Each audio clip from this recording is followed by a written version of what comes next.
All right, let's talk about Johnathan Taylor, a very interesting player, someone who legitimately got MVP buzz just 2 years ago. I know that, I'm not even saying that as like he was, a running back, so, people talked about it, but really he was never going to get it. It seemed like there was some legitimate talk with him getting it 2 years ago, and now last year, he just it wasn't quite as good for the Colts. Let's just say it that way.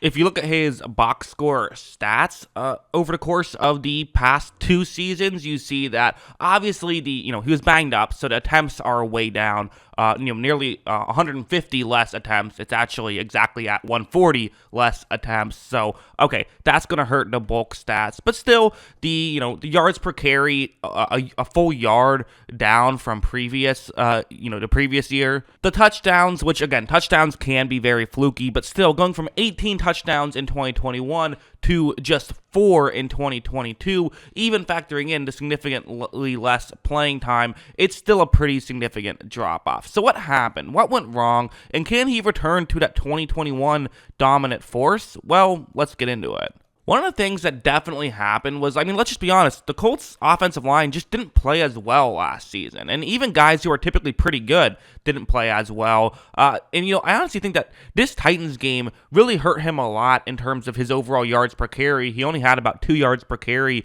in 20 carries in this game. And a lot of it was due to just Jeffrey Simmons is awesome. Like, watch what he's going to do on this play. I've highlighted him on the screen. And look at how when this play begins, you see how he drives, the Colts center back here to the point where Taylor just doesn't have a lot of room to go at this point. So it's, what can you do if you're Johnathan Taylor? You could try to make something happen, try to sidestep Simmons, but here it's just not going to work, and Simmons is able to make that quick tackle. So great stuff from Simmons. That's a really good defensive play. And it's also one of the things where, listen, if you only play half the snaps you did the previous year, 1 or 2 games where you can't get much going really hurts your overall yards per carry and hurts all of your, statistical stats and things like that.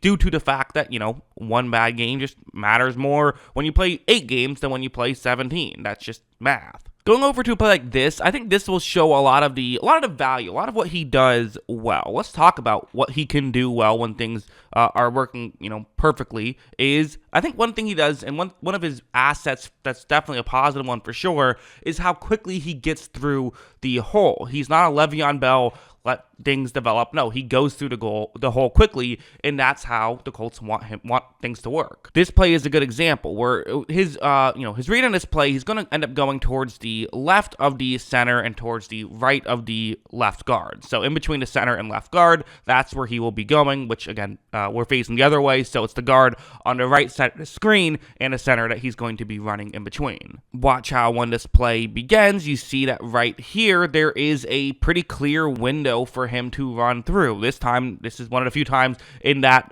Titans game that there was a window for him to get through, and watch what he's going to do with it. Watch him shoot through that gap quickly, and it's not easy to bring down either, and he picks up 10 yards on that play, which is a good run. So these are the kind of things that he was doing consistently 2 years ago and still showed flashes of being able to do last season. But the issue is when that goes away, when you can't do those quick run plays, when that's just not an option on the table anymore, are you able to still make stuff happen? Can you still find a way to get as many yards as possible? Well, when you have that play style, I think it's a little bit more difficult to make something out of nothing. Like this play is going to be another example of it, where what's going to happen on it is it's going to be a run to the offense's right, which is towards the left side of the screen, and it's going to be our good friend Jeffrey Simmons once again coming into the play here, getting blocked by a tight end, which is usually not a good idea. You see where Simmons is on the field. He is number 98. As you see, once again, he puts himself in position to where he can try and make a play. And so for Taylor, all right,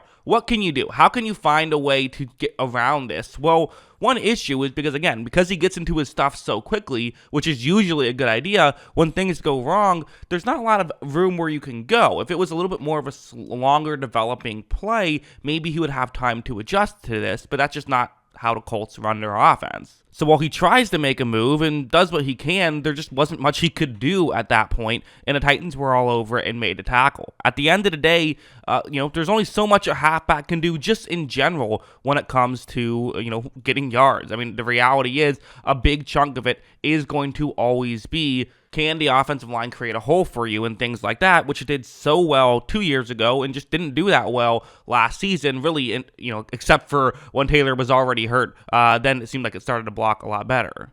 Also, stuff like this is a good one where it's going to be, this is a good example of what he can do when things go well. And really, the things that part of why I'm going to say right now, I would still bet on Johnathan Taylor having a very good career. I know he's only had that one elite season, and you could argue that right now the exception is the elite season, not the down seasons, but I would still think that that's who I think he is, because he still showed flashes of it last year, and this is a good example. Where first you're going to see he reads his play very well, figures out which gap to get through, and gets through it very quickly to get to the next level, where now all he has to beat is a safety. And as you see, he's so explosive and he moves so well, he is able to blow by that safety, and he's going to end up getting into the end zone for a touchdown.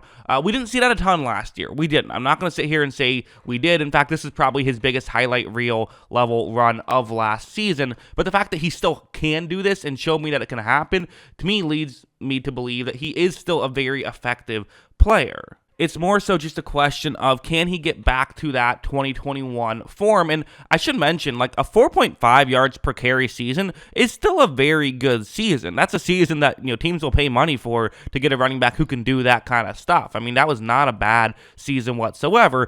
It's just, it wasn't 5.5 yards per carry, 1,800 yards, 18 touchdowns that we saw him pull off in 2021, which, again, part of what makes that so crazy is the fact that he had 5.5 yards per carry on 332 attempts. I mean, having that much volume and still that good of efficiency doesn't happen too often. It was one of the better running back seasons we've seen, but of course, so much of it comes down to the offensive line, which has to block better, and I think it will. I think he'll have a bounce back year in 2023. Now, I think you could use this example actually to make just a point at large about the value of running backs in general. Part of why it was kind of silly that a running back got MVP buzz anyway is because of the fact that they kind of get the credit that the entire offensive line also does.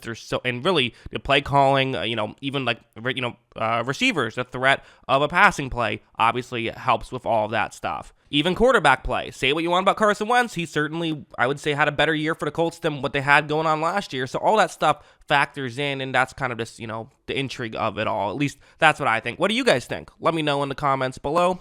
Always love hearing from you. And of course, as always, thanks for watching.